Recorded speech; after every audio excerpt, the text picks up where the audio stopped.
Hello everyone, welcome to ICT book official. कैसे हैं आप सब लोग। देखिए, आज हम लोग डिस्कस करने वाले हैं आरआरबी में जो आपकी साइंस पूछी जाती है उसमें जो जीव विज्ञान वाला पोर्शन है, तो वो क्वेश्चंस आज हम लोग डिस्कस करने वाले हैं। टॉपिक वाइज हम लोग देखेंगे टॉपिक वाइज कौन से टॉपिक से कितने क्वेश्चंस पूछ जाते हैं, एंड बेसिकली देखेंगे कि जैसे आपकी ये सेशन बेसिकली बायोलॉजी वाला है, तो बायोलॉजी में जो भी टॉपिक है आपके उसमें से कैसे कैसे क्वेश्चन पूछे जाते हैं उनको हम टॉपिक वाइज डिस्कस करेंगे, जो भी आपके साइंस में बायोलॉजी वाला पोर्शन है उसके लिए। ठीक है, तो चलिए स्टार्ट करते हैं क्लास को। देखिए, सबसे पहले देखेंगे कि जो साइंस की मेन ब्रांचेस हैं उनमें से कैसे क्वेश्चंस पूछे जाते हैं, उसी के आधार पर कौन कौन से क्वेश्चंस आपसे आपसे प्रीवियस ईयर्स में पूछे गए हैं तो उनको देखेंगे। ठीक है, जीव विज्ञान की प्रमुख शाखाएं, मेजर ब्रांचेस ऑफ बायोलॉजी, कौन कौन सी मेजर ब्रांचेस हैं बायोलॉजी की, एंड बेसिकली साइंस की वो ब्रांचेस जो बायोलॉजी से जुड़ी हुई हैं या बायोलॉजी से रिलेटेड जिनमें स्टडी होती है उनकी बात करते हैं सबसे पहले। ठीक है, चलिए सबसे पहले देखेंगे क्वेश्चन नंबर फर्स्ट, जीव विज्ञान की कौन सी शाखा वंशानुक्रम पैटर्न के माध्यम पर केंद्रित है। आपको बताना है कि बायोलॉजी की कौन सी ब्रांच है जिसमें बेसिकली वंशानुक्रम का मतलब होता है जेनेटिक्स। इसका मतलब क्या है कि वंशानुक्रम आप जो पढ़ते हो ना जेनेटिक्स में, तो वही पूछा है कि कौन सी ब्रांच में इसका अध्ययन किया जाता है। फर्स्ट ऑप्शन है विकासीय जीव विज्ञान, बी ऑप्शन है मानव शास्त्र, सी ऑप्शन है आनुवंशिकी, एंड डी ऑप्शन है जैव प्रौद्योगिकी। चलिए बताएंगे, आरआरबी ग्रुप डी में पूछा हुआ क्वेश्चन है। देखिए, ये 2022 में पूछा हुआ क्वेश्चन था। बताएंगे कि जीव विज्ञान की वह कौन सी शाखा है जिसमें वंशानुक्रम को एक तरह से अध्ययन किया जाता है। तो चलिए, आपको पता होगा ये कौन सी ब्रांच है। This is the branch of आनुवंशिकी, जिसको क्या बोलते हैं, इसको बोलते हैं जेनेटिक्स। इसको इंग्लिश में क्या बोलते हैं, तो जेनेटिक्स बोलते हैं। जिसमें बेसिकली होता क्या है, तो यह एक ऐसी शाखा है जो वंशानुक्रम पैटर्न के आधार पर देखते हैं कि पिछली पीढ़ी में जैसे माता पिता के जो करेक्टर्स हैं वो बच्चों में दिखते हैं, तो ये इन्हीं जेनेटिक्स के कारण होता है। और इसमें जो मेन रीजन होता है वो होते हैं जीन्स। जीन्स सबसे छोटी इकाई मानी जाती है जेनेटिक्स की, जो कि बेसिकली जो भी माता पिता के करेक्टर्स हैं वो बच्चों में आते हैं, वो होते हैं जीन्स की वजह से। क्लियर। तो ये सारी स्टडी कहाँ होती है, ये होती है आनुवंशिकी के अंदर, जिसको जेनेटिक्स कहा जाता है। चलिए नेक्स्ट क्वेश्चन देखेंगे, सब्जियों फलों और फूलों जैसी उच्च मूल्य वाली फसलों की खेती को क्या कहा जाता है। सब्जियों फलों और फूलों जैसी उच्च मूल्य वाली फसलों की खेती को क्या कहा जाता है। कौन सी ब्रांच के अंदर इसकी स्टडी की जाती है।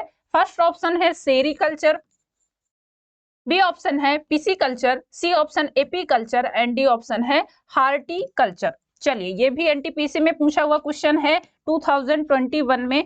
बताएंगे कि सब्जियों फलों और फूलों जैसी उच्च मूल्य वाली फसलों की खेती को क्या कहते हैं। यहाँ पर ध्यान रखेंगे, इसकी खेती किसमें की जाती है, कौन सी ब्रांच है जिसमें चाहे सब्जियों की बात कर लें, चाहे फलों की बात कर लें या फूलों की बात कर लें, उन सबसे रिलेटेड जो भी खेती है ना, उनको उगाना कैसे है, उनका व्यवहार कैसे है, कौन से हैबिटेट में उनको रखना है, या कह सकते हैं कि कौन सा वातावरण है जो उनको प्रदान करना है, ये सारी स्टडी होती है। तो ये होती है हार्टिकल्चर के अंदर। क्लियर। ध्यान रखेंगे, horticulture is the branch which deals with the study of सब्जियों फलों और फूलों के सारे इनका जो व्यवहार है, या कह सकते हैं इनको कैसे उगाना है, वो सारी स्टडी इसमें होती है। क्लियर। चलिए आगे बढ़ते हैं नेक्स्ट क्वेश्चन की तरफ। कोशिकाओं के कोशिकाओं के अध्ययन को क्या कहा जाता है। कोशिकाओं के सेल्स के अध्ययन को क्या कहा जाता है। फर्स्ट ऑप्शन दिया है सीरोलॉजी, बी ऑप्शन है cytoplasm, C option cytology, and D option दिया है एटियोलॉजी। चलिए बताएंगे क्या होगा इसके लिए राइट आंसर।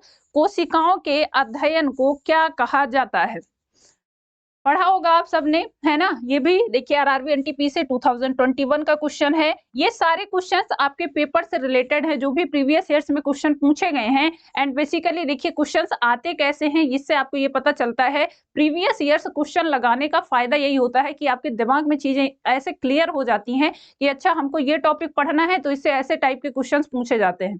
क्लियर। चलिए, कोशिकाओं के अध्ययन को कहते हैं साइटोलॉजी। क्या बोलते हैं इसको, साइटोलॉजी। और ध्यान रखेंगे साइटोलॉजी में जो वर्ड आता है सेल, कोशिका, कोशिका का मतलब क्या होता है, तो उसका मतलब होता है सेल। और सेल की डेफिनेशन क्या है अगर पूछा जाए, सेल को बोलते हैं किसी भी जीवित जीव की जो कार्यात्मक एवं संरचनात्मक इकाई है वो कोशिका होती है। सेल को बोलते हैं, cell is the fundamental unit of the life, और कह सकते हैं कि ये स्ट्रक्चरल एंड फंक्शनल यूनिट है किसी भी जीवित ऑर्गेनिजम्स की। क्लियर, तो ये ध्यान रखेंगे, सेल को कह सकते हैं cell is the fundamental unit of life. सबसे जो छोटी कोशिका होती है, कोशिकाओं से मिलकर ही क्या होता है, शरीर का निर्माण होता है। अब देखिए ये क्या होता है, जैसे आप जैव विकास में पढ़ते हैं तो सेल्स, बहुत सारी सेल्स मिलकर एक टिश्यू का निर्माण करती हैं जिसको आप ऊतक बोलते हो। क्लियर, बहुत सारे ऊतक एक ऑर्गन का निर्माण करते हैं, और बहुत सारे ऑर्गन्स जब आपस में मिल जाते हैं तो ऑर्गन सिस्टम डेवलप होता है। बहुत सारे ऑर्गन्स जब एक साथ कंप्लीट आ जाते हैं तो पूरे के पूरे एक कंप्लीट बॉडी का निर्माण होता है। जैसे ह्यूमन बॉडी की बात कर लें, ह्यूमन बॉडी में आप देखते हो ना बहुत सारे ऑर्गन सिस्टम काम कर रहे होते हैं, जैसे सर्कुलेटरी सिस्टम हो गया, एक्सक्रीटरी सिस्टम हो गया, डाइजेस्टिव सिस्टम हो गया, आल्सो रिप्रोडक्टिव सिस्टम हो गया। तो ये सारे बेसिकली ऑर्गन सिस्टम है जो कंसिस्ट होकर एक पूरी बॉडी का निर्माण करते हैं। तो ये सारे के सारे अगर बात करें इनकी ओरिजिन क्या है, ओरिजिन पॉइंट क्या है, तो वो है सेल। क्लियर, तो सेल के बारे में भी ध्यान रखेंगे। सेल की खोज किसने की थी सबसे पहले, ये क्वेश्चंस आप बताओगे। ठीक है, चलो, कोशिकाओं के अध्ययन को क्या कहा जाता है, तो इसको साइटोलॉजी कहते हैं। Cytology is the branch which deals with the study of cells, जिसमें सेल्स की स्टडी की जाती है उसको क्या बोलते हैं, साइटोलॉजी। आगे बढ़ते हैं नेक्स्ट क्वेश्चन की तरफ। विटीकल्चर क्या है, विटीकल्चर किससे रिलेटेड है, सब्जियों की खेती से, आम की खेती से, अंगूर की खेती से, या फिर फूलों की खेती से। चलिए बताएंगे विटीकल्चर किससे रिलेटेड है। विटीकल्चर में किसकी खेती की स्टडी की जाती है, तो ये है अंगूर की खेती से रिलेटेड। क्लियर, अंगूर की खेती की जाती है विटीकल्चर के अंदर। नेक्स्ट क्वेश्चन देखेंगे, एपिग्राफी। एपिग्राफी का क्या अभिप्राय है। एपिग्राफी में बेसिकली किसकी स्टडी होती है, कंकालों का अध्ययन होता है, शिलालेखों का अध्ययन होता है, मानचित्रों का अध्ययन होता है, या फिर सिक्कों का अध्ययन होता है। चलिए बताएंगे एपिग्राफी में किसका अध्ययन होता है। तो ध्यान रखेंगे एपिग्राफी में शिलालेखों का अध्ययन होता है। क्लियर, आप पढ़ते हो ना इतिहास में कि ये शिलालेख यहाँ पर मिला है ना, जैसे कि बहुत सारे इतिहास में बहुत सारे नाम ऐसे हैं जिनके क्या होते हैं, शिलालेख मिलते हैं और वो पत्थरों पे लिख के जाते हैं। तो वो सारी स्टडी किसके अंदर होती है, वो होती है एपिग्राफी के अंदर। चलिए नेक्स्ट क्वेश्चन है, पक्षियों के अध्ययन को क्या कहा जाता है। बर्ड्स के अध्ययन को क्या कहा जाता है, हर्पेटोलॉजी, ऑप्थेल्मोलॉजी, एंथ्रोपोलॉजी, या फिर ऑर्निथोलॉजी। तो पक्षियों के अध्ययन को कहा जाता है ornithology. Clear, study of birds is known as ornithology. चलिए और अगला क्वेश्चन देखेंगे। अगेन यही क्वेश्चन पूछा था, पक्षियों के अध्ययन को क्या कहा जाता है, एंटोमोलॉजी, ऑर्निथोलॉजी, बर्डोलॉजी, या फिर हर्पेटोलॉजी। चलिए बताएंगे क्या कहा जाता है पक्षियों के अध्ययन को। पक्षियों के अध्ययन को क्या कहा जाता है, तो आपको पता है ये बोलते हैं ऑर्निथोलॉजी। एंटोमोलॉजी की बात करें, इसमें किसकी स्टडी होती है, अच्छा बर्डोलॉजी। बर्डोलॉजी जैसी कोई ब्रांच नहीं है वैसे। ऑर्निथोलॉजी और हर्पेटोलॉजी ये है स्टडी ऑफ रेप्टाइल्स, ये है study of reptiles. Clear, reptiles जिनको आप सरीसृप बोलते हो तो उनकी स्टडी किस में होती है, हर्पेटोलॉजी में होती है। क्लियर, चलिए नेक्स्ट क्वेश्चन देखेंगे, सेरीकल्चर शब्द निम्नलिखित में से किससे संबंधित है। सेरीकल्चर किससे रिलेटेड है, मछली पालन से, रेशम की खेती या रेशम के कीट की खेती करने वाले से, या फिर पक्षी पालन से, या मधुमक्खी पालन से। चलिए सेरीकल्चर किससे रिलेटेड है, सेरीकल्चर में क्या स्टडी होती है, तो ध्यान रखेंगे सेरीकल्चर में रेशम का जो कीट है, रेशम की खेती कैसे होती है उसकी स्टडी की जाती है। क्लियर, आगे बढ़ेंगे। सेरीकल्चर किससे संबंधित है, अगेन वही क्वेश्चन पूछा है, मधुमक्खी पालन से पौधों का विकास, रेशम के कीड़ों का पालन, या फिर मत्स्य पालन। तो आपको पता है ये है रेशम के कीड़ों का पालन। क्लियर, आगे बढ़ते हैं नेक्स्ट क्वेश्चन की तरफ। निम्नलिखित में से कौन सा शब्द पशु व्यवहार के जैविक अध्ययन का सबसे अच्छा वर्णन करता है? बताना है कि कौन सी एक ब्रांच है जो किसी भी एनिमल बिहेवियर को बेसिकली अच्छे से डिस्क्राइब करके बताती है। फर्स्ट ऑप्शन है इथियोलॉजी, बी ऑप्शन है एथनोलॉजी, सी ऑप्शन है एंटोमोलॉजी एंड डी ऑप्शन है एथोलॉजी। चलिए, ये चार ब्रांचेस दी हैं, आपको बताना है कि कौन सा पशु व्यवहार के जैविक अध्ययन का सबसे अच्छा वर्णन करता है। तो ध्यान रखेंगे, ये है इथोलॉजी। इथोलॉजी में क्या होता है, कोई भी एनिमल है उसका क्या बिहेवियर है, बेसिकली ये एनिमल्स बिहेवियर पर आधारित है। तो एनिमल्स का क्या बिहेवियर है, कैसा वो हैबिटेट है या कैसा वातावरण है उसके आसपास, वो कैसे रिएक्ट करता है किसके साथ, वो सारी की सारी स्टडी होती है इथियोलॉजी में। क्लियर, आगे बढ़ते हैं। हीमेटोलॉजी का अध्ययन किससे संबंधित है? हीमेटोलॉजी नाम से ही पता चल रहा होगा, हीम का मतलब होता है ब्लड, और ब्लड की जो स्टडी होती है उसको हीमेटोलॉजी बोलते हैं। क्लियर, तो ये किससे संबंधित है? रक्त से। आगे बढ़ते हैं नेक्स्ट क्वेश्चन की तरफ। मार्फोलॉजी क्या है? मार्फोलॉजी बताना है, मार्फोलॉजी। अच्छा, दो चीजें आती हैं यहाँ पर, दोनों नोट कर लीजिएगा। एक तो होती है मार्फोलॉजी और एक होती है एनाटॉमी। क्लियर, तो ये दोनों चीजें आप नोट कर लीजिएगा। मार्फोलॉजी में बताएंगे कीड़ों का अध्ययन किया जाता है, मानव विकास का अध्ययन, जीव की आकृति, उसकी संरचना और विशिष्ट संरचनात्मक गुणों का अध्ययन किया जाता है, या फिर जीव और वातावरण की परस्पर निर्भरता का अध्ययन किया जाता है। मार्फोलॉजी में किसका अध्ययन किया जाता है?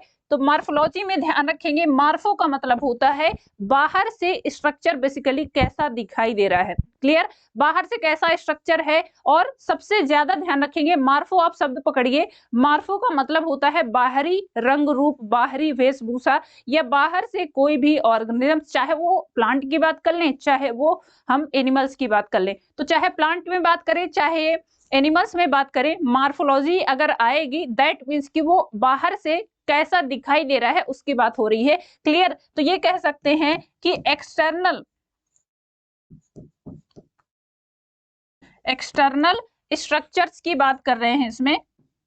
क्लियर, एक्सटर्नल स्ट्रक्चर्स कैसे हैं, बाहर से कैसा दिखाई दे रहा है। अब जैसे आप पढ़ते हो ना प्लांट मार्फोलॉजी, तो प्लांट मार्फोलॉजी का मतलब है कि कोई भी प्लांट, उसके पार्ट्स बेसिकली बाहर से कैसे दिखाई दे रहे हैं, चाहे वो रूट की बात कर लो, चाहे वो स्टेम की बात कर लो, या फिर लीफ की बात कर लो, कि वो बाहर से कैसे दिखाई दे रहे हैं, उनका बाहर से संरचना कैसी है, वो सारी चीजें मार्फोलॉजी के अंदर पढ़ते हैं। और जब हम क्या करते हैं, जब उसी को मान लीजिए ट्रांसवर्स सेक्शन काट दिया, जैसे आपने प्रैक्टिकल किया होगा ना 11th-12th में, 11th-12th पढ़ा होगा बायोलॉजी अगर, तो उसमें प्रैक्टिकल्स करवाते हैं, तो आपको ट्रांसवर्स सेक्शन काट के देते हैं तने का या जड़ का, उसके बाद बताएंगे कि चलो पहचानो ये कि बेसिकली ये डाइकॉट की जड़ है या फिर मोनोकॉट की जड़ है, जिसको एक बीजपत्री या द्विबीजपत्री जड़ या तना बोलते थे। तो आपने किया होगा, आप में से बहुत लोगों ने किया होगा। तो वो अगर ट्रांसवर्स सेक्शन काट के देखते हो, या फिर कह दें कि इंटरनल स्ट्रक्चर्स की बात करते हैं, कि कोई भी प्लांट है उसका कोई भी पार्ट, मान लीजिए तना ही ले लीजिए आपने, ठीक है, स्टेम की बात कर लें, तो स्टेम लिया, तो उसको अगर ट्रांसवर्स सेक्शन मतलब बीच से काटा, उसके बाद उसके अंदर देख रहे हैं कि सेल्स का अरेंजमेंट कैसे है, टिश्यूज कैसे प्रेजेंट हैं, कैसे उसमें वेस्कुलर बंडल हैं, कैसे उसमें स्पिथ मेडुला प्रेजेंट हैं, तो ये सारे स्ट्रक्चर्स उसमें बेसिकली अरेंज कैसे हैं, वो सारी की सारी स्टडी होती है एनाटॉमी में। ठीक है, तो इसको कह सकते हैं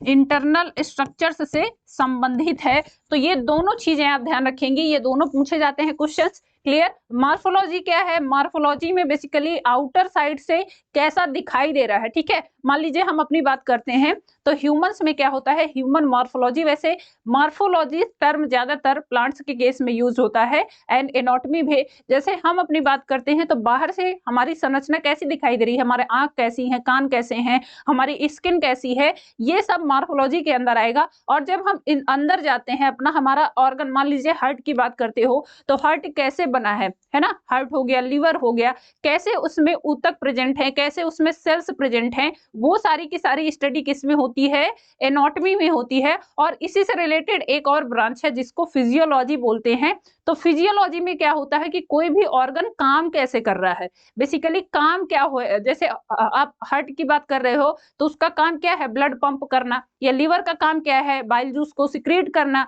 जो कि डाइजेस्टिव सिस्टम के लिए यूजफुल है या डाइजेस्टिव सिस्टम में हेल्प करता है। तो वो सारे काम किस में पढ़ते हैं, वो हम पढ़ते हैं फिजियोलॉजी के अंदर। क्लियर? तो ये ब्रांचेस याद रखेंगे। मार्फो मतलब कि बाहर से, एनाटॉमी मतलब, एनाटॉमी का मतलब होता है इंटरनल स्ट्रक्चर्स की स्टडी करना। क्लियर? चलिए आगे बढ़ते हैं नेक्स्ट क्वेश्चन की तरफ। निम्नलिखित में से किसमें मनुष्य का अध्ययन होता है? ह्यूमंस से रिलेटेड कौन सी ब्रांच है जिसमें ह्यूमंस स्टडी की जाती हैं? आर्कियोजूलॉजी है, आर्कियोलॉजी है, एंथ्रोपोलॉजी है, या फिर एंड्रोलॉजी है? कौन सी ब्रांच है जिसमें मनुष्य का अध्ययन किया जाता है? चलिए बताएंगे कौन सी एक ब्रांच है साइंस की, जूलॉजी या कौन सी बायोलॉजी की ब्रांच है जिसके अंतर्गत मनुष्य का अध्ययन किया जाता है, मनुष्य के व्यवहार का, उसके इतिहास का, उसका इवोल्यूशन कैसे हुआ, वो कैसे इन्वायरमेंट के साथ इंटरेक्ट हुआ, ये सारी चीजें कहाँ पर स्टडी होती हैं, ध्यान देंगे। आर्कियोजूलॉजी, आर्कियोलॉजी, एंथ्रोपोलॉजी या फिर एंड्रोलॉजी? तो इसमें कौन सी ब्रांच है? ये है एंथ्रोपोलॉजी। क्लियर? एंथ्रोपोलॉजी में क्या होता है, study with the humans related जितनी भी चीजें हैं, ह्यूमन से रिलेटेड, उसका व्यवहार कैसा है, उसका हैबिटेट कैसा है, उसका आवास कैसा है, आल्सो वो क्या खाता है, क्या पीता है, क्या पहनता है, ये सारी चीजें, और उसका जो इवोल्यूशनरी हिस्ट्री है, मतलब वो कैसे विकास किया है, वो सारी चीजें इसी ब्रांच में होती हैं। क्लियर? चलिए नेक्स्ट, जंतु विज्ञान की किस शाखा का मानव जाति के समाज शास्त्र के अध्ययन से गहरा संबंध है? चलिए अच्छा क्वेश्चन है, बताएंगे। आरआरबी जेईई में पूछा हुआ क्वेश्चन है 2019 में। बताएंगे कि जंतु विज्ञान की किस शाखा का मानव जाति के समाज शास्त्र के अध्ययन से गहरा संबंध है? फर्स्ट ऑप्शन है embryology, B option zoogeography, C option है फिजियोलॉजी एंड डी ऑप्शन है एंथ्रोपोलॉजी। अगेन वैसा ही क्वेश्चन है, बताएंगे जंतु विज्ञान की किस शाखा का मानव जाति के समाज शास्त्र के अध्ययन से गहरा संबंध है? तो देखिए समाज शास्त्र की बात का मतलब क्या है कि वो बाहर कैसे इंटरेक्ट कर रहा है ना, सोशल बिहेवियर क्या है उसका, किसी भी ह्यूमंस का जो बाहर का सोशल बिहेवियर है वो भी किस में आता है, तो वो उसके हैबिटेट में ही आता है, वो कहाँ पर रह रहा है, उसका आवास कैसा है, ये सारी चीजें आपको किस में मिलेंगी, तो ये एंथ्रोपोलॉजी में ही स्टडी की जाती हैं। क्लियर? तो मानव व्यवहार से रिलेटेड कोई भी ब्रांच है या कोई भी चीजें हैं, वो सारी की सारी इसी एंथ्रोपोलॉजी के अंतर्गत इनकी स्टडी होती है। Option D is the right answer. Clear? आगे बढ़े नेक्स्ट क्वेश्चन की तरफ। निषेचन, विकास, विभाजन और विभिन्नता के अध्ययन को किस नाम से जाना जाता है? ध्यान रखेंगे ये चार पोर्शन दिए हैं, निषेचन, विकास, विभाजन और विभिन्नता, ये चार पोर्शन आपको दिए हैं। तो इससे रिलेटेड कौन सी स्टडी होती है? फर्स्ट ऑप्शन है भ्रूण विज्ञान, बी ऑप्शन है फिजियोलॉजी, सी ऑप्शन है आनुवंशिकी एंड डी ऑप्शन है क्रमागत उन्नति।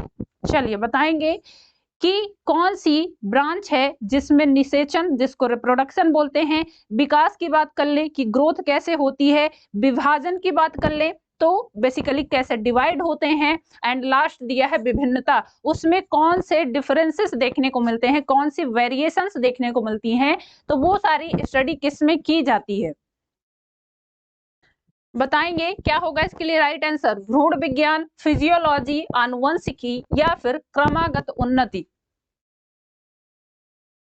चलिए बताएंगे, तो ध्यान रखेंगे निषेचन, निषेचन से मतलब रिप्रोडक्शन, कैसे कोई भी ऑर्गेनिजम्स बेसिकली रिप्रोड्यूस कर रहा है, कैसे अपना एक जो कह सकते हैं ना कि रिप्रोडक्शन के फलस्वरूप क्या होता है, अपने ही समान वो नए ऑफ स्प्रिंग को या अपनी ही समान नई संतान को जन्म देता है, तो वो निषेचन के अंतर्गत आएगा। उसके बाद विकास, विकास का मतलब होता है ग्रोथ। अच्छा दो पार्ट यहाँ पर आते हैं, एक होता है ग्रोथ और दूसरा होता है डेवलपमेंट। यहाँ पर ग्रोथ की बात हो रही है। ग्रोथ बेसिकली होता है कि जो ह्यूमन बॉडी में या कोई भी ऑर्गेनिजम्स है उसकी बॉडी का विकास कैसे हो रहा है, ठीक है, वो ग्रोथ कैसे कर रही है। ग्रोथ से मतलब यहाँ पर बेसिकली आपकी जो बॉडी है उससे रिलेटेड है। जैसे आप पढ़ते हो ना, उसमें पढ़ते होंगे क्या बोलते हैं, साइकोलॉजी में, तो उसमें पढ़ाते हैं कि ग्रोथ एंड डेवलपमेंट ये 2 फैक्टर होते हैं। तो ग्रोथ बेसिकली जो आपकी शरीर की संरचनाएं हैं वो कब तक ग्रोथ कर रही हैं उसमें आता है, और डेवलपमेंट, तो डेवलपमेंट कई टाइप के होते हैं, वो कंटिन्यूअस चलने वाला प्रोसेस है। क्लियर? तो यहाँ पर ग्रोथ की बात हो रही है। चलिए इसको मैं टर्म लिख दे रही हूँ। पहला है रिप्रोडक्शन, दूसरा जो दिया है विकास, उसका मतलब है ग्रोथ, तीसरा दिया है विभाजन, विभाजन का मतलब डिवीजन। क्लियर? डिवीजन एंड विभिन्नता, विभिन्नता मतलब कि वेरिएशन, वेरिएशंस। तो ये सारे के सारे स्टडी कहां पर होती है? ये होती है सब के सब भ्रूण विज्ञान में। क्लियर? एम्ब्रियोलॉजी बोलते हैं इसको, भ्रूण विज्ञान। फर्स्ट ऑप्शन हो जाएगा राइट आंसर। रिप्रोडक्शन की बात कर लें, ग्रोथ की बात कर लें, डिवीजन की बात कर लें, या फिर वेरिएशंस की बात कर लें, ये सारी की सारी चीजें आपको पढ़नी होती हैं भ्रूण विज्ञान में, जिसको एम्ब्रियोलॉजी बोलते हैं। Clear? Option first is the right answer. चलिए अगले क्वेश्चन की तरफ बढ़ते हैं। पौधों में बीमारियों का अध्ययन और वह तरीका जिससे पौधे विरोध करते हैं या संक्रमण से सामना करते हैं कहलाता है, उसको क्या बोलते हैं? बेसिकली प्लांट में जो डिसीज होती हैं, जो बीमारियां होती हैं, तो प्लांट भी ऐसे हैं, अब ऐसा नहीं है कि प्लांट में बेसिकली वो शांत खड़े रहेंगे, उनमें भी कुछ ऐसे ऑर्गन्स होते हैं या कुछ ऐसे एंजाइम्स सिक्रीट होते हैं जो कि प्रतिरक्षा का काम करते हैं। जैसे ह्यूमन बॉडी में आप सुने हो ना कि ह्यूमन बॉडी में WBC क्या करती हैं? जो व्हाइट ब्लड सेल्स होती हैं वो कैसी होती हैं? तो भक्षण करने वाली होती हैं। बाहर से अगर कोई वायरस या कोई बैक्टीरिया जा रहा है जो कि ब्लड में एक तरह से बीमारी कॉज करने का काम करता है, तो ब्लड में जो WBC हैं वो उनका भक्षण करती हैं, इसीलिए उनको भक्षण करने वाली कोशिकाएं बोला जाता है। क्लियर? तो ऐसे ही प्लांट्स में भी होता है, प्लांट्स में भी बहुत सारी ऐसी सेल्स होती हैं जो कि प्रतिरक्षा का काम करती हैं। वही पूछा है कि पौधों में बीमारियों का अध्ययन, पहले तो बताएंगे पौधों में जो डिसीज होती हैं उनका कारण क्या है और तरीका जिससे पौधे विरोध करते हैं या संक्रमण से सामना करते हैं कहलाता है, उसको क्या बोलते हैं? फर्स्ट ऑप्शन दिया है विकृति विज्ञान, बी ऑप्शन क्रिया विज्ञान, सी ऑप्शन है फाइटोपैथोलॉजी एंड डी ऑप्शन है फोटोमॉर्फोजेनेसिस। चलिए ये ब्रांचेस दी हैं आपको। पौधों में बीमारियों का अध्ययन और वह तरीका जिससे पौधे विरोध करते हैं या संक्रमण से सामना करते हैं, वह किसके अंतर्गत पढ़ते हैं? तो ये सारे के सारे फाइटोपैथोलॉजी के अंदर पढ़ते हैं। आप पैथोलॉजी से मतलब समझ सकते होंगे ना, पैथोलॉजी जो कि एक जांच करने की वो होता है, क्राइटेरिया होता है, तो वैसे ही फाइटो का मतलब होता है, यहाँ पर फाइटो से मतलब क्या है?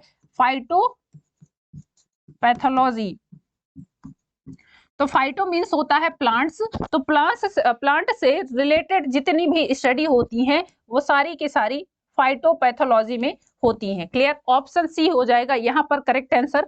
नेक्स्ट क्वेश्चन देखेंगे, जीवित चीजों पर मृदा के प्रभाव का अध्ययन मृदा विज्ञान की किस शाखा के अंतर्गत किया जाता है? लिविंग सेल्स पर जो बेसिकली सॉइल का इफेक्ट है वो कैसे होता है, किस ब्रांच में करते हैं उसकी स्टडी? एंड्रोलॉजी में करते हैं, एडाफोलॉजी में, एग्रोबायोलॉजी में, या फिर डेस्मोलॉजी में? किसके अंतर्गत जीवित जीवों पर मृदा के प्रभाव का अध्ययन किया जाता है?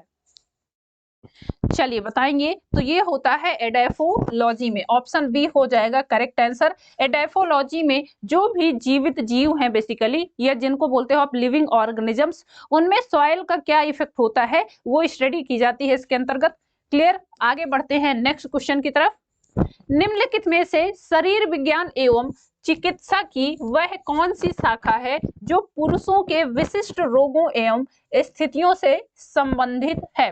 क्लियर? बताएंगे कौन सी शाखा है। फर्स्ट ऑप्शन है andrology, B option escology, C option है bio ecology and D option है डेस्मोलॉजी। चलिए बताएंगे। पुरुषों के, ये स्पेशली पूछा है किसके लिए? तो मेल्स से रिलेटेड जो भी विशिष्ट रोग होंगे या फिर उनकी स्थितियों से संबंधित, या जिनको आप बोलते, जैसे आपने सुना होगा ना स्त्री रोग विशेषज्ञ जो डॉक्टर्स होते हैं, सुना होगा स्त्री रोग विशेषज्ञ, या फिर कुछ होते हैं कि जो पुरुष के बेसिकली इंटरनल ऑर्गन्स को, या फिर सीधे सीधे कह दे कि उनके रिप्रोडक्टिव ऑर्गन्स से रिलेटेड जो भी डिसीज हैं या जो भी प्रॉब्लम्स हैं, चाहे जैसे बांझपन की बात आती है, फर्टाइल मेल है, नॉन फर्टाइल है ना, कई बार, या फिर होता है कि स्पर्म काउंटिंग अच्छे से नहीं हो रही है, ये सारी चीजें होती हैं इनके अंदर। तो ये सारी रिलेटेड स्टडी किसमें होती है? और ये आपने सुना होगा, अब ये नहीं होता कि पुरुष रोग विशेषज्ञ, वो होते हैं बेसिकली जो एंड्रोलॉजी में काम करने वाले होते हैं। एंड्रोजन एक हार्मोन्स होता है जो कि ह्यूमंस में बेसिकली मेल्स के द्वारा सिक्रीट होता है मेल रिप्रोडक्टिव सिस्टम में। क्लियर? तो ये ध्यान रखेंगे, मेल रिप्रोडक्टिव सिस्टम में किसके द्वारा सिक्रीट होता है? तो वो होता है टेस्टिस के द्वारा,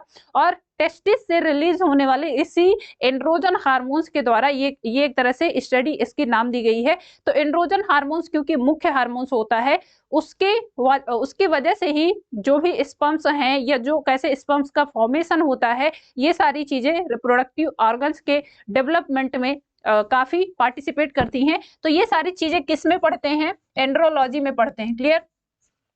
जो पुरुषों के विशेष रूप से, जैसे पुरुषों में भी होता है, ऐसा नहीं है कि सिर्फ महिलाओं में ही होता है, पुरुषों में भी होता है उनका स्टेराइल होना, जिसको बांझपन कहते हैं। स्टेराइल, नॉन स्टेराइल मेल भी होते हैं, ऐसा नहीं है कि सिर्फ फीमेल होती हैं।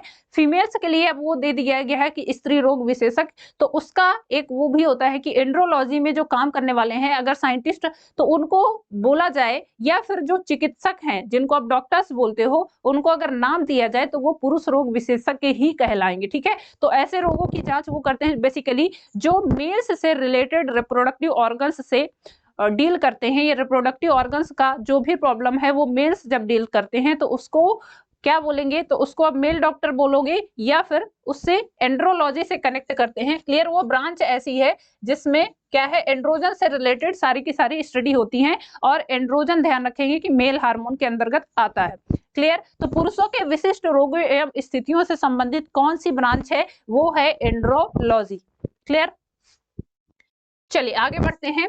निम्नलिखित में से चिकित्सा विज्ञान की कौन सी प्रशाखा यकृत के उपचार और अध्ययन से संबंधित है? यकृत जिसको आप लीवर बोलते हो, तो लीवर में कोई भी डिसीज हो जाती है तो उससे रिलेटेड सारी की सारी स्टडी किसमें होती है? हेल्कोलॉजी में, हेप्टोलॉजी में, हेटेरोलॉजी में, या फिर जेरिएट्रिक्स में?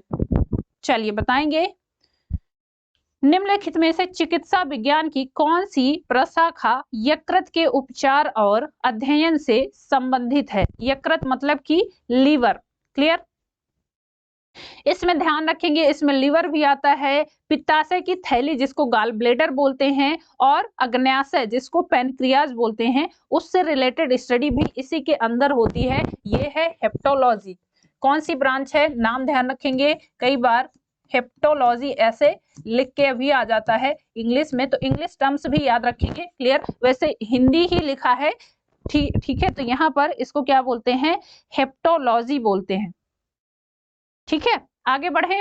अच्छा, यहाँ पर हेलेकोलॉजी दिया है। हेलेकोलॉजी में जो अल्सर्स होते हैं उनकी स्टडी होती है, और जीरिएट्रिक्स में क्या होता है? जो बुजुर्ग लोग हैं, जो बूढ़े लोग होते हैं, ओल्ड पीपल की देखभाल होती है इसमें। क्लियर? चलिए, तो ये भी ध्यान रखेंगे, यहाँ पर ऑप्शन बी हो जाएगा राइट आंसर। आगे बढ़े नेक्स्ट क्वेश्चन की तरफ। जीवों के वर्गीकरण से संबंधित जीव विज्ञान की शाखा को क्या कहते हैं? जीवों के वर्गीकरण से मतलब कि एनिमल्स का जो क्लासिफिकेशन है वो किसके अंतर्गत किया गया है?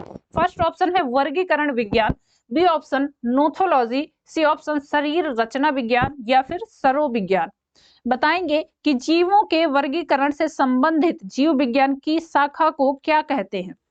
बताएंगे तो आपको पता है, जैसा कि मैंने टर्म यूज किया क्लासिफिकेशन। क्लासिफिकेशन में कुछ पार्ट्स आते हैं जिसको सारे के सारे, पहले बात तो इसको स्टडी कहाँ करते हैं? वर्गीकरण विज्ञान में। इसको बोलते हैं टेक्सोनॉमी।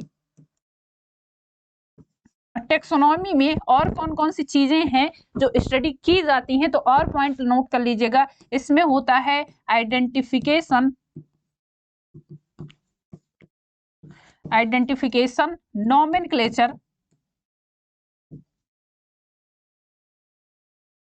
Nomenclature, and classification.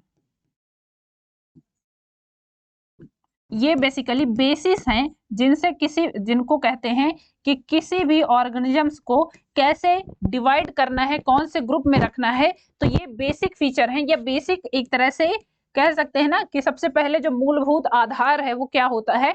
तो टेक्सोनॉमी में किसी भी ऑर्गेनिजम्स को या किसी भी जीव को कैसे डिवाइड करना है, किस ग्रुप में रखना है या किस ग्रुप में नहीं रखना है, उसका पहले क्या होता है, उसकी पहले पहचान होती है। मान लीजिए कोई जीव मिला तो उसकी खोज की गई, तो सबसे पहले देखेंगे कि वो कैसे रहता है, किस आवास में मिला है, ठीक है, कहाँ पर उसका भोजन पानी कैसे है ना। मान लीजिए आपको किसी को अपने ग्रुप में शामिल करना है तो सबसे पहले पता करोगे ना कि वो है कौन, आखिर ऐसे थोड़े उठ के तुम्हारे ग्रुप में चला आएगा, क्यों?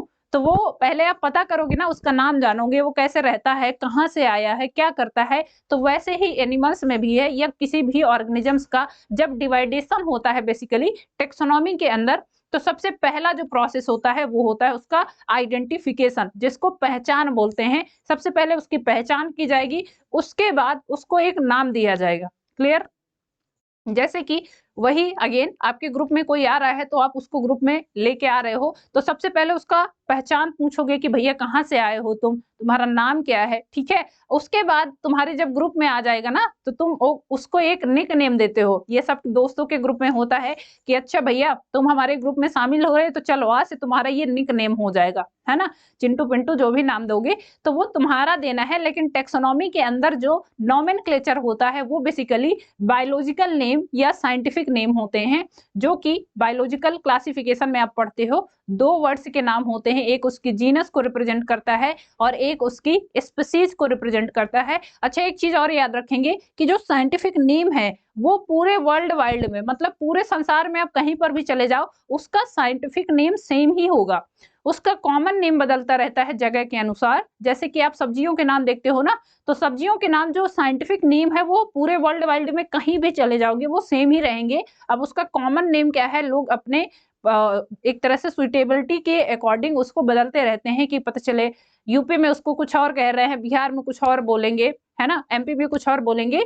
तो वो उसका कॉमन नेम होता है जो बदलता रहता है, लेकिन उसका साइंटिफिक नेम सेम ही होता है। क्लियर? जब नोमेनक्लेचर हो जाएगा तो उसके बाद उसको क्लासिफाई करेंगे कि इसको किस ग्रुप में रखा जा सकता है।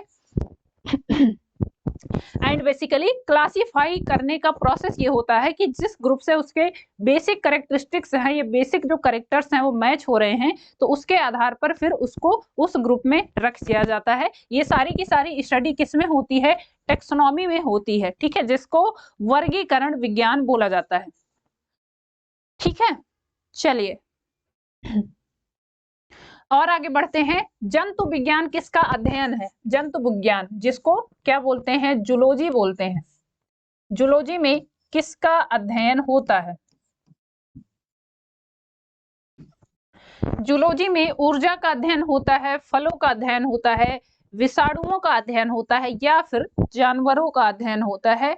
तो बताएंगे। तो जंतु विज्ञान, जिसको जूलॉजी बोलते हो, ये एनिमल्स से रिलेटेड है, जानवरों का अध्ययन होता है इसके अंतर्गत। क्लियर? ऊर्जा का, फलों का, अच्छा विषाणुओं का अध्ययन किसके अंतर्गत होता है? तो यहाँ पर देखिए जो स्टडी रिलेटेड पॉइंट हैं वो अगर आप इंग्लिश नाम याद रखोगे तो उससे बहुत ज्यादा मिलते जुलते हैं। क्लियर? विषाणु जिसको वायरस बोलते हैं, तो वायरस से रिलेटेड जो भी स्टडी है वो किसमें होती है? ये सारे के सारे इंग्लिश नेम इसलिए मैं बता रही हूँ ताकि आपको कंफ्यूजन ना हो। और ये इंग्लिश नेम भी देता है आपके एग्जाम्स में, जैसे यहाँ पर हिंदी दे दिया, लेकिन मैक्सिमम आपने अभी तक जितने भी क्वेश्चंस देखे सब में इंग्लिश नेम ही देता है, तो इंग्लिश नाम ध्यान रखिएगा। ठीक है, जंतु विज्ञान किसका अध्ययन है? जानवरों का। आगे बढ़ते हैं। विज्ञान की वह शाखा जो जीवन या पृथ्वी से परे मौजूद जीवन की संभावनाओं से संबंधित है, उसको क्या कहा जाता है? फर्स्ट ऑप्शन है entomology, B option exobiology, C option mycology, या फिर डी ऑप्शन जीवाश्म विज्ञान। आरआरबी एनटीपीसी में पूछा हुआ क्वेश्चन है।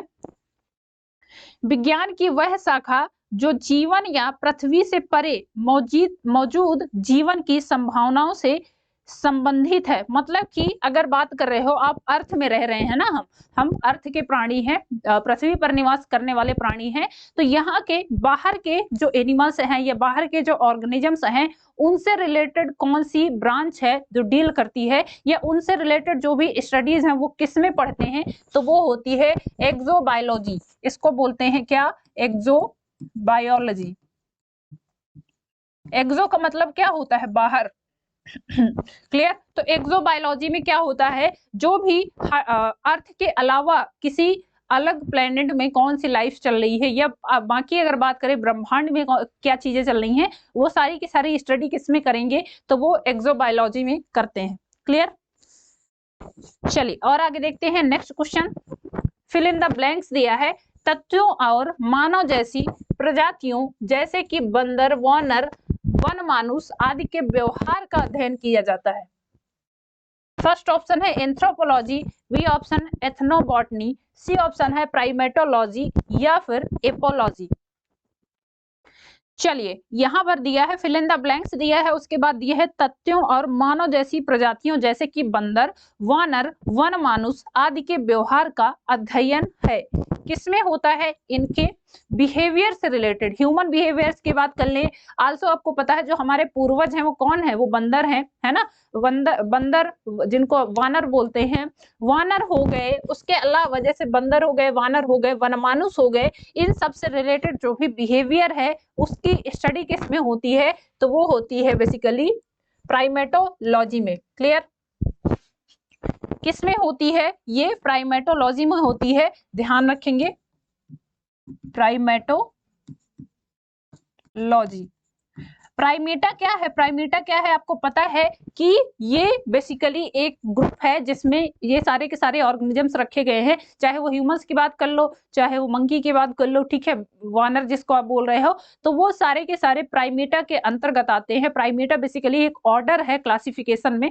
जैसे ऑर्डर आप पढ़ते हो ना, ये किंगडम हो गया, ये फाइलम हो गया, ये क्लास हो गया, ये ऑर्डर हो गया, ये फिर फैमिली हो गई, ये फिर जीनस हो गया, ये स्पीसीज हो गया, तो वो एक सीक्वेंस है, उसी सीक्वेंस में ऑर्डर आता है प्राइमेटा, और उसी में ये सारे के सारे एनिमल्स आते हैं। चाहे मानव की बात कर लें या बंदर, वानर, वन मानुष, किसी की भी बात कर लें। क्लियर? तो इनसे रिलेटेड जो स्टडी है और इनके बिहेवियर से रिलेटेड, किसके रिलेटेड? बिहेवियर से रिलेटेड, वो है प्राइमेटोलॉजी में। नेक्स्ट क्वेश्चन, निम्नलिखित में से कौन सा मकड़ियों का अध्ययन कहलाता है? मकड़ी देखते हो ना आप घरों में, मकड़ियों के अध्ययन की कौन सी ब्रांच है? फर्स्ट ऑप्शन है arachnology, B option anthropology, C option epiology, and D option cynology. चलिए बताएंगे मकड़ियों के अध्ययन को क्या कहा जाता है। तो मकड़ियों के अध्ययन को आर्कनोलॉजी बोलते हैं, आर्कनोलॉजी। और ये मकड़ियां कहाँ से रिलेटेड है? तो आप पढ़ते हो ना, जब एनिमल किंगडम पढ़ते हो अगर बात करें, तो वहां पर एक फाइलम आता है, फाइलम आर्थ्रोपोडा। फाइलम आर्थ्रोपोडा के एनिमल्स हैं, और आपको पता होगा कि फाइलम आर्थ्रोपोडा जो है वो पूरे संसार में सबसे बड़ा एनिमल फाइलम है। क्यों? क्योंकि एनिमल फाइलम में जो आर्थ्रोपोडा है उसकी जितनी स्पीसीज हैं, देखिए टोटल अगर अभी तक लिविंग स्पीसीज की बात करें तो वो लगभग है 1.7 टू 1.8 मिलियन स्पीसीज, जो कि जीवित जीव हैं। अगर बात करें कि पूरी बायोडाइवर्सिटी में या पूरे अर्थ में, पूरे ब्रह्मांड में आप बात कर लो, कितनी जीवित जीव की अभी तक चीजें खोजी गई हैं, तो वो है लगभग 1.7 टू 1.8 मिलियन स्पीसीज। अब सोचिए 1.7 मिलियन स्पीसीज में केवल 0.7 मिलियन स्पीसीज केवल और केवल आर्थ्रोपोड्स की हैं, जो कि कीटों से संबंधित है। और कीट आपको कहीं पर भी मिल जाएंगे, पूरे वर्ल्ड वाइड में, पूरे संसार में आप कहीं पर भी जाओ, चाहे नदी में चले जाओ, समुद्र में चले जाओ, गर्म पानी पे चले जाओ, ठंडे पानी पे चले जाओ, है ना, पहाड़ पे चले जाओ, पर्वत पे चले जाओ, कहीं पर भी चले जाओ, आपको हर जगह मिल जाएंगे। तो इंसेक्ट बेसिकली हर वर्ल्ड वाइड में फैले हुए हैं, और इनकी सबसे ज्यादा ब्रांचेस हैं, सबसे ज्यादा ये बड़ा ग्रुप है, इसीलिए आर्थ्रोपोडा को सबसे बड़ा क्या बोला गया है? एनिमल किंगडम का फाइलम बोला गया है। एंड आल्सो एक चीज और याद रखेंगे, सेकंड लार्जेस्ट फाइलम कौन सा है? तो वो है फाइलम मोलस्का, जिसके अंतर्गत आप पढ़ते हो ना, जो सीप हो गया जिससे मोती बनाते हैं वो, और जो स्नेल्स होते हैं छोटे छोटे देखते हो ना, घोंगे जिसको बोलते हैं, वो सब उसके अंतर्गत आते हैं, फाइलम मोलस्का के अंतर्गत। चलिए फिलहाल यहाँ पर ध्यान रखेंगे ऑर्गेनोलॉजी किससे रिलेटेड है, तो ये रिलेटेड है मकड़ियों के अध्ययन से संबंधित। Option A is the right answer. Clear, आगे बढ़े। अगला क्वेश्चन है सौरोलॉजी। सौरोलॉजी का अध्ययन है, सौरोलॉजी में किसका अध्ययन किया जाता है? मच्छर का, मॉस्किटो का, फर्स्ट ऑप्शन है। बी ऑप्शन छिपकली, छिपकली जो आप अपने घरों पे देखते हो उसका। सी ऑप्शन तिलचट्टा जिसको कॉकरोच बोलते हैं, कॉकरोच से बहुत लोग डरते हैं, है ना, छोटा सा होता है लेकिन इतना डराता है कि लोग भागते हैं। और नेक्स्ट है वो है सांप जिसको स्नेक बोलते हो, सांप। चलिए बताएंगे सौरोलॉजी में किसका अध्ययन किया जाता है। तो यहाँ पर दो चीजें हैं, ध्यान रखिएगा। सौरोलॉजी में बेसिकली छिपकली का अध्ययन किया जाता है और सांप जो स्नेक है इससे रिलेटेड जो ब्रांच है वो भी नाम मिलता जुलता है, तो वो है सर्पेंटोलॉजी। ये भी लिख लीजिएगा। क्लियर, ये क्या है? ये है सर्पेंटोलॉजी, तो ये भी लिख लीजिएगा। सांप का जो अध्ययन है वो किसमें होता है? वो सर्पेंटोलॉजी में होता है। मिलता जुलता नाम है तो कंफ्यूज मत होइएगा। सौरोलॉजी किससे रिलेटेड है? सौरोलॉजी रिलेटेड है छिपकली के अध्ययन से। और सर्पेंटोलॉजी की बात करें तो वो सर्पों के अध्ययन से रिलेटेड है। क्लियर, चलिए आगे बढ़ते हैं नेक्स्ट क्वेश्चन की तरफ। लिखित दस्तावेज हैं जो एक मानव विज्ञानी संस्कृति का चित्रण दर्शाते अनुसंधान से तैयार करता है। यहाँ पर फिल इन द ब्लैंक्स लिया है और उसके बाद ये क्वेश्चन दिया है, बताना है कि क्या होगा इसके लिए करेक्ट आंसर। फर्स्ट ऑप्शन है एथनोग्राफी, बी ऑप्शन है cultural relatives, C option ethnocentrics and D option है एथनोबॉटनी। चलिए बताएंगे क्या होगा। फर्स्ट ऑप्शन एथेनोग्राफी दिया है, उसके बाद दिया है कल्चरल रिलेटिव्स। क्लियर, उसके बाद एथेनोसेट्रिप्स दिया है एंड एथेनोबॉटनी दिया है। क्वेश्चन दिया है लिखित दस्तावेज हैं जो एक मानव विज्ञानी संस्कृति का चित्रण दर्शाते अनुसंधान से तैयार करता है। तो ये किस ब्रांच में होता है? ये बेसिकली एथेनोग्राफी में होता है। तो कह सकते हैं कि एथेनोग्राफी लिखित दस्तावेज हैं जो एक मानव विज्ञानी संस्कृति का चित्रण दर्शाते अनुसंधान से तैयार करता है। क्लियर, ऑप्शन ए हो जाएगा यहाँ पर राइट आंसर। एथनोबॉटनी भी ध्यान रखेंगे, एथनोबॉटनी विज्ञान से रिलेटेड है और किसमें? बॉटनी से रिलेटेड है, जो पेड़ पौधों की जो ब्रांच है। क्लियर, चलिए आगे बढ़ते हैं। क्वेश्चन दिया है प्राचीन काल के जानवरों, पौधों एवं अन्य जीवों के संरक्षित अवशेषों या चिन्हों के अध्ययन का विज्ञान क्या कहलाता है? प्राचीन काल में हिस्ट्री से रिलेटेड जो भी बेसिकली जैसे कि कंकाल मिल रहे हैं कई जगह खोजने पे, है ना, जैसे आप पढ़ते हो ना कि उस जगह से ये कंकाल मिला या उस जगह से पुरातत्व विभाग ने ये चीजें क्या है रिकवर की हैं या ये चीजें उनको मिली हैं, तो वो सारी की सारी स्टडी पूछा है किसमें होता है। फर्स्ट ऑप्शन दिया है नृविज्ञान जिसको एंथ्रोपोलॉजी बोलते हैं। दूसरा है पुरातत्व विज्ञान जिसको आर्कियोलॉजी बोलते हैं। जीवाश्म विज्ञान जिसको पैलियोटोलॉजी बोलते हैं एंड औषध विज्ञान जिसको फार्माकोलॉजी बोलते हैं। तो इसमें बताना है कि कोई भी प्राचीन काल के जानवरों, पौधों एवं अन्य जीवों के जो संरक्षित अवशेषों या फिर चिन्हों के अवशेष मिले हैं तो उनका अध्ययन किसमें किया जाता है। ध्यान रखेंगे ये रिलेटेड है किससे? जीवाश्म से, मतलब कि पुराने जो जीव हैं या पुराने जो जीव थे उनके जो अवशेष मिले हैं उनको क्या बोलते हैं? तो उनको जीवाश्म बोलते हैं और ये रिलेटेड होता है जीवाश्म विज्ञान से। क्लियर, जिसको पैलियोटोलॉजी बोलते हैं, पैलियोटोलॉजी बोलते हैं, ध्यान रखेंगे। अच्छा, पुरातत्व विज्ञान ये क्या है? पुरातत्व विज्ञान की अगर आप बात करते हो तो ये मानव संस्कृति के विकास क्रम को समझने के लिए है कि मानव सभ्यता का विकास कैसे कैसे हुआ है और उससे रिलेटेड जो चीजें हैं वो पुरातत्व विज्ञान में ध्यान रखेंगे। पुरातत्व विज्ञान में ये जिसको आर्कियोलॉजी बोलते हैं उसमें स्टडी होती है। बाकी अगर जीवाश्म विज्ञान की बात करें तो जो अवशेष मिले हैं उनसे रिलेटेड जो स्टडी है वो जीवाश्म विज्ञान के अंतर्गत की जाती है। क्लियर, ऑप्शन सी हो जाएगा यहाँ पर करेक्ट आंसर। चलिए और आगे देखते हैं, जीवाश्मों के अध्ययन को क्या कहा जाता है। अगेन वही क्वेश्चन है, जीवाश्मों के अध्ययन को क्या कहा जाता है। फर्स्ट ऑप्शन पूरा जैविकी, बी ऑप्शन जीवाश्म विज्ञान, सी ऑप्शन है वर्गीकरण एंड डी ऑप्शन है पूरा वनस्पति शास्त्र। चलिए जीवाश्मों के अध्ययन को क्या कहा जाता है, तो ये अभी आपने देखा जीवाश्म विज्ञान बोलेंगे इसको, है ना। आगे बढ़े नेक्स्ट क्वेश्चन की तरफ। पैलियोंटोलॉजी के अध्ययन से संबंधित है। पैलियोंटोलॉजी किसके अध्ययन से संबंधित है? हड्डियों के अध्ययन से, जीवाश्मों के अध्ययन से, कठोर कोषों के अध्ययन से या फिर पंखों के अध्ययन से? चलिए बताएंगे पैलियोंटोलॉजी, बताएंगे पैलियोंटोलॉजी किससे रिलेटेड है। तो ध्यान रखेंगे ये अभी आपने पढ़ा ना, पैलियोंटोलॉजी बोल ले या फिर जीवाश्म विज्ञान बोल ले, यही है जीवाश्मों के अध्ययन से संबंधित। ऑप्शन बी हो जाएगा राइट आंसर।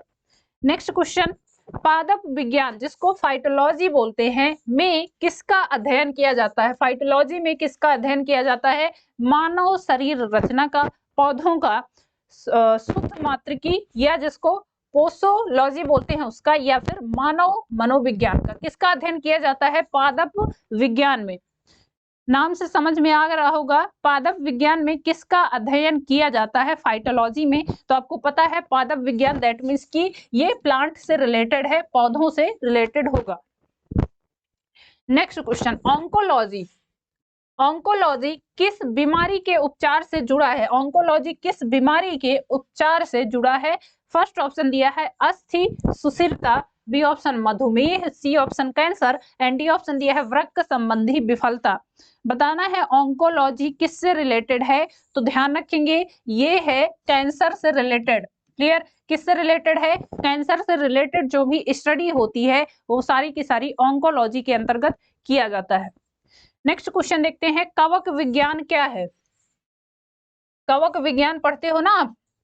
चलो कवक पढ़ते हो तो कवक से रिलेटेड कौन सी स्टडी होती है उसको कवक विज्ञान कहते हैं। अब बताएंगे, बैक्टीरिया का अध्ययन करते हैं, कुकुरमुत्ता का अध्ययन करते हैं, वायरस का अध्ययन करते हैं या फिर परजीवियों का अध्ययन करते हैं? कवक विज्ञान में किसका अध्ययन करते हैं?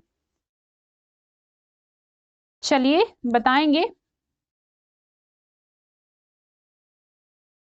तो देखिए यहाँ पर थोड़ा सा आपको ट्रिक दे दिया है, कवक विज्ञान हिंदी में दिया है लेकिन बाकी आपको एग्जांपल्स देके पूछ लिया है। बैक्टीरिया से रिलेटेड कौन सी ब्रांच है उसको बोलते हैं बैक्टीरियोलॉजी। तो बैक्टीरिया आपको पता है, बैक्टीरिया जिसको आप क्या बोलते हो, जीवाणु बोलते हो आई थिंक, हाँ जीवाणु बोलते हैं। तो जीवाणुओं का जो अध्ययन है वो किसमें होता है? वो होता है बैक्टीरियोलॉजी में। क्लियर, जीवाणु विज्ञान। कुकुरमुत्ता किसका पार्ट है? ये है कवक में आता है जिसको बेसिकली फंजाई बोलते हैं आप, है ना, कवक फंजाई बोलते हैं। तो इसको नाम भी याद रखिएगा क्योंकि ये कवक विज्ञान कई बार ऐसे पूछ लेता है, इसको माइकोलॉजी बोलते हैं। क्या बोलते हैं? माइकोलॉजी। कुकुरमुत्ता का अध्ययन क्लियर कवक विज्ञान के अंतर्गत ही किया जाएगा जिसको माइकोलॉजी बोलते हैं। क्लियर। वायरस का अध्ययन किस में होता है? वायरोलॉजी में होता है। और परजीवियों का अध्ययन क्या होता है? परजीवी का मतलब क्या होता है? जो पैरासाइट है, किसी भी प्लांट में या किसी भी एनिमल में जो पैरासाइट की तरह रह रहा है वो परजीवी होता है। तो उसका अध्ययन किस में होता है? वो बेसिकली, चलिए वो आगे डिस्कस करेंगे। कवक विज्ञान यहाँ पर ध्यान रखेंगे, माइकोलॉजी में कवकों या कुकुरमुत्ता से रिलेटेड स्टडी की जाती है। अच्छा, कवक विज्ञान और एक होता है शैवाल विज्ञान। क्या बोलते हैं? शैवाल, ये भी सुना होगा।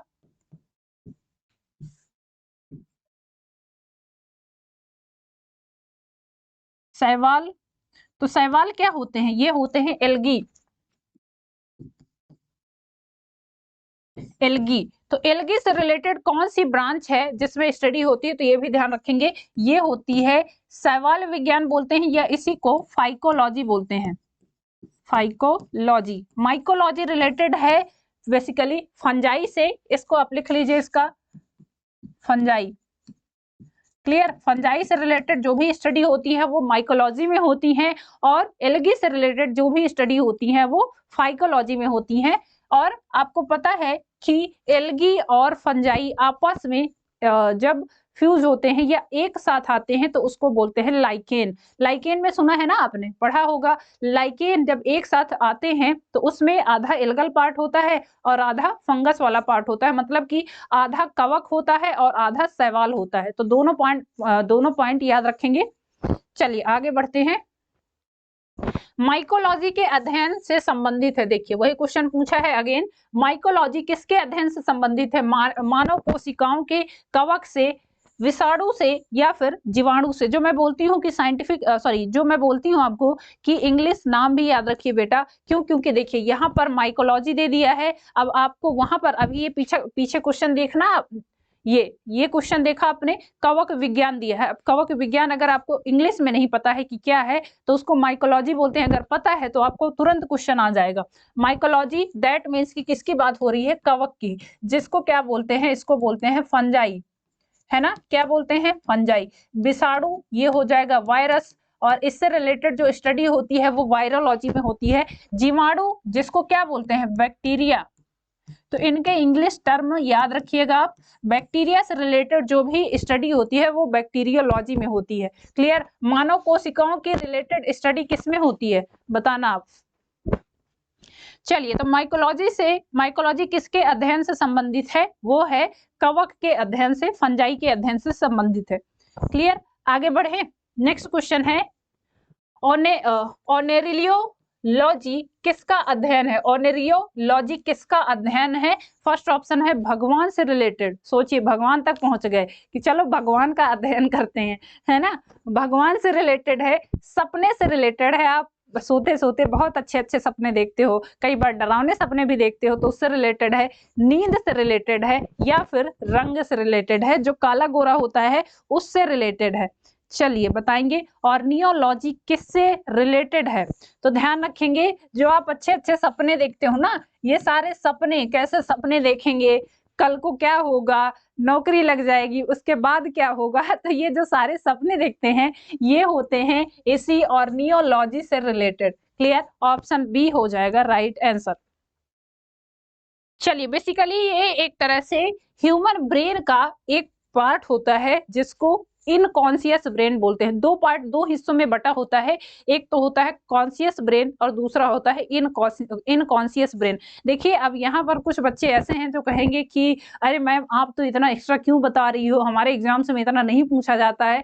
पूछा जाता है बेटा, क्वेश्चंस को अलग अलग फॉर्म में पूछा जाता है। और क्या होगा, अगर आप 100% पढ़ के जाओगे ना तो पॉसिबिलिटीज हैं कि आप 100% अगर तैयारी करके जा रहे हो तो उसमें हो सकता है कि 1-2% आप छूट जाए।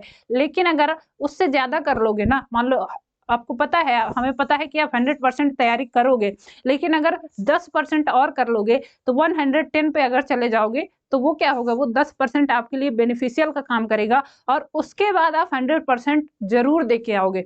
इसीलिए होता है कि जो भी क्वेश्चन डिस्कस हो रहे हैं उसमें बीच में जो भी पॉइंट आते हैं मैं आपको बता देती हूँ ताकि आपके लिए आसानी हो। और ऐसा नहीं है कि वो आपके एग्जाम से रिलेटेड नहीं हो, वो आपके एग्जाम से ही रिलेटेड है। सो वो क्वेश्चन भी पूछे जाते हैं। कई बार क्या है, जो टीचर बोलता है उसको आप सुनते नहीं हो, लेकिन वही क्वेश्चन आपसे पूछ लिए जाते हैं। फिर ये होता कि अच्छा क्लास में तो बताया जा रहा था लेकिन तब तो हम सपने में थे, है ना, सपने में खोए थे।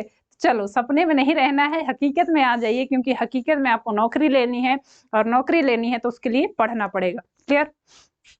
चलिए, इसकी बात कर रहे थे कि सपने से रिलेटेड कौन सी चीजें हैं होती हैं। तो देखिए, ह्यूमन ब्रेन में आप पढ़ते हो, ह्यूमन ब्रेन में बेसिकली 2 पार्ट होते हैं। तो 2 पार्ट की बात कर ले। अब ये मत कहिएगा कि मैम उसमें पार्ट तो हमने ऐसे नहीं पढ़े हैं, वो एक इन जनरल बात कर रहे हैं। 2 पार्ट में अगर देखा जाए डिवाइड होता है, एक होता है कॉन्शियस माइंड और दूसरा होता है इनकॉन्शियस माइंड। कॉन्शियस माइंड जिसको चेतन मन बोलते हैं, चेतन मस्तिष्क बोलते हैं, और दूसरा होता है जिसको अवचेतन मस्तिष्क बोलते हैं। ठीक है? तो अवचेतन ब्रेन जो होता है उसमें क्या होता है, जब आप सो रहे होते हो ना तो वो कंटिन्यूअस काम कर रहा होता है। क्लियर? तो जो भी, जैसे कई बार होता है ना कि आप कुछ सोच रहे हो, कंटिन्यूअस सोच रहे हो, तो वो आपके सपने में दिखाई देता है, वो उसी अवचेतन मस्तिष्क की वजह से होता है। अब जो चेतन मस्तिष्क है वो जब आप जाग रहे होते हो तो काम कर रहा होता है, लेकिन जब आप सो रहे होते हो तो ऐसा नहीं, अगर ब्रेन वो भी सो गया तब तो आप निपट जाओगे ना। तो ब्रेन का एक हिस्सा वो कंटिन्यूअस क्या है, काम करता रहता है, जिसको इन कॉन्शियस माइंड बोलते हैं। तो इनकॉन्शियस माइंड की वजह से ही जो भी सपने आते हैं या जो चीजें हम कई बार होता है मैनिफेस्टेट करते रहते हैं कि अच्छा ये चीज होगी। ये कई बार होता है ना, आप मान लीजिए किसी जगह पर गए तो आपको ऐसा लगता है कि अरे यार ये तो मैंने कहीं देखा है। वो एक्चुअल में आपकी वो जो ब्रेन है इनकॉन्शियस माइंड, वहां पर कुछ ना कुछ उससे रिलेटेड पॉइंट या उससे रिलेटेड कुछ ना कुछ चीजें स्टोर होती हैं। तभी आपको कई चीजें ऐसे देखते हो कि यार ये काम तो कर रहे हैं लेकिन ऐसा लग रहा है कि ये चीजें हमने पहले कहीं देखी हैं।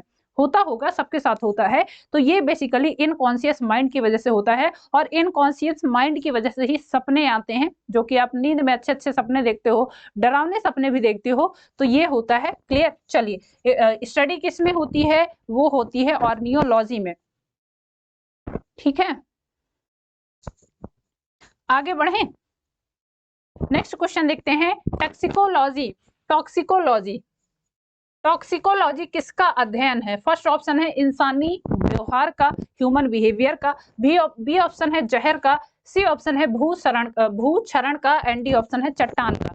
टॉक्सिकोलॉजी, टॉक्सिन्स किसको बोलते हैं? टॉक्सिन आपको पता है ये है जहर, है ना? जहर दे दो, जहर खा लो, ऐसा होता है ना। मम्मी से पता चले, मम्मी इरिटेट होती हैं कई बार, तो आप कह रहे हो मम्मी ये बना दो, फरमाइश चलती रहती है, आपके घर पे पड़े हो और मम्मी को कह रहे हो ठंडी में, मम्मी बेचारी काम कर रही हैं तो कहेंगी ये बना दो, वो बना दो, ये भी खिला दो, वो भी खिला दो। मम्मी गुस्से में कहती जहर खा लो, वो वही जहर है। ठीक है, तो इसकी स्टडी किस में होती है? वो टॉक्सिकोलॉजी में की जाती है। टॉक्सिन्स मतलब जहर होता है। क्लियर? चलिए और आगे देखते हैं। Next question, taxonomy. टैक्सोनॉमी अभी आपने डिस्कस किया ना। टैक्सोनॉमी मूल रूप से किससे संबंधित है? मूल रूप से किससे संबंधित है? जैव विविधता से, कर ढांचा से, खगोल विज्ञान की एक शाखा या फिर मानव व्यवहार का अध्ययन। टैक्सोनॉमी किससे संबंधित है? तो आपको पता है टैक्सोनॉमी को वर्गीकरण विज्ञान बोलते हैं और ये जैव विविधता से रिलेटेड है। क्लियर? किससे रिलेटेड है? तो ध्यान रखेंगे ये जैव विविधता से रिलेटेड है। फर्स्ट ऑप्शन हो जाएगा इसमें राइट आंसर। नेक्स्ट क्वेश्चन देखेंगे, बायोसिस्टमैटिक्स का उद्देश्य क्या है? बायोसिस्टमैटिक्स, ये है बायो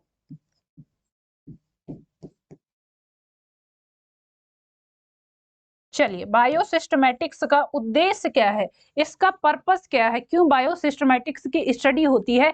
फर्स्ट ऑप्शन दिया है व्यापक आकृति विज्ञान के तथ्यों के आधार पर जीवों का वर्गीकरण। बी ऑप्शन दिया है साइटोलॉजिकल विशेषताओं के आधार पर जीवों की पहचान और व्यवस्था। सी ऑप्शन दिया है जीव की विभिन्न वर्गीकी को सीमित करना और उनके संबंध स्थापित करना। एंड डी ऑप्शन दिया है अध्ययन के सभी क्षेत्रों से विभिन्न मानकों की समग्रता पर उनके विकासवादी इतिहास और उनके फाइलोजेनी की स्थापना के आधार पर जीवों का वर्गीकरण। चलिए बताएंगे बायोसिस्टमैटिक्स का एक मेन उद्देश्य क्या है? तो ध्यान रखेंगे बेटा, ये है अध्ययन के सभी क्षेत्रों से विभिन्न मानकों की समग्रता पर उनके विकासवादी इतिहास और उनके फाइलोजेनी की स्थापना के आधार पर जीवों का वर्गीकरण। यही एक मेन उद्देश्य है किसका? बायोसिस्टमैटिक्स का। क्लियर? ऑप्शन डी हो जाएगा यहाँ पर राइट आंसर। चलिए नेक्स्ट क्वेश्चन देखेंगे, विभिन्न प्रकार के ऊतकों के अध्ययन को क्या कहा जाता है? चलिए विभिन्न प्रकार के ऊतकों के अध्ययन को क्या कहा जाता है? बताएंगे। कोशिका जीव विज्ञान कहते हैं, सेल फिजियोलॉजी बोलेंगे, साइटोलॉजी बोलेंगे या फिर ऊतक विज्ञान बोलेंगे। तो इसको क्या बोलेंगे? आपको पता है, इसको बोलेंगे ऊतक विज्ञान। क्लियर? ऑप्शन डी हो जाएगा राइट आंसर, ऊतक विज्ञान। ऊतक विज्ञान में क्या होता है? तो सारे के सारे जो भी ऊतक हैं बेसिकली टिश्यू होते हैं, टिश्यू बोलते हैं इनको, है ना। इंग्लिश टर्म भी याद रखिएगा। टिश्यू से रिलेटेड जो भी स्टडी है वो ऊतक विज्ञान में की जाती है। नेक्स्ट देखते हैं, जानवरों के उनके पर्यावरण के साथ संबंधों के अध्ययन को क्या कहा जाता है? कोई भी एनिमल जो भी पर्यावरण, जो उसके आसपास का एनवायरनमेंट है उसके साथ कैसे इंटरेक्ट कर रहा है, उसको क्या कहा जाता है? कौन सी ब्रांच है जिसमें उसकी स्टडी की जाती है? इथियोलॉजी में, एंटोमोलॉजी में, क्लाइमेटोलॉजी में या फिर इकोलॉजी में? चलिए बताएंगे किसमें होता है। तो आपको पता है ये है इकोलॉजी। है ना, इकोलॉजी पढ़ते हो आप। इकोलॉजी में बेसिकली क्या होता है, इंटरेक्शन विद द इन्वायरमेंट, कोई भी एनिमल या कोई भी ऑर्गेनिजम्स किसी भी इन्वायरमेंट में कैसे रह रहा है, उसके साथ कैसे इंटरेक्ट कर रहा है, वो सारे रिलेटेड स्टडीज किस में होती हैं, इकोलॉजी में होती हैं। Clear, option D is the right answer. ठीक है, चलिए तो देखिए ये यहाँ पर कंप्लीट होता है हमारा पहला पोर्शन। ये कह सकते हैं कि जितने भी जैसे जीव विज्ञान की जो शाखाएं हैं उनसे किस टाइप के क्वेश्चंस पूछे जाते हैं, तो इतना आप पढ़ लेंगे, इससे बाहर नहीं आएगा, ये हम कह रहे हैं। क्योंकि प्रीवियस ईयर्स के सारे क्वेश्चंस आप देख पा रहे हो, इनमें इसी से रिलेटेड क्वेश्चंस आते हैं, कई बार वो क्वेश्चंस रिपीट भी होते हैं। तो एक क्वेश्चन में मान लीजिए 4 चीजें आप कवर कर रहे हो, तो वो चारों चीजों के बारे में आपको पता है, तो उससे रिलेटेड ही क्वेश्चन आएगा।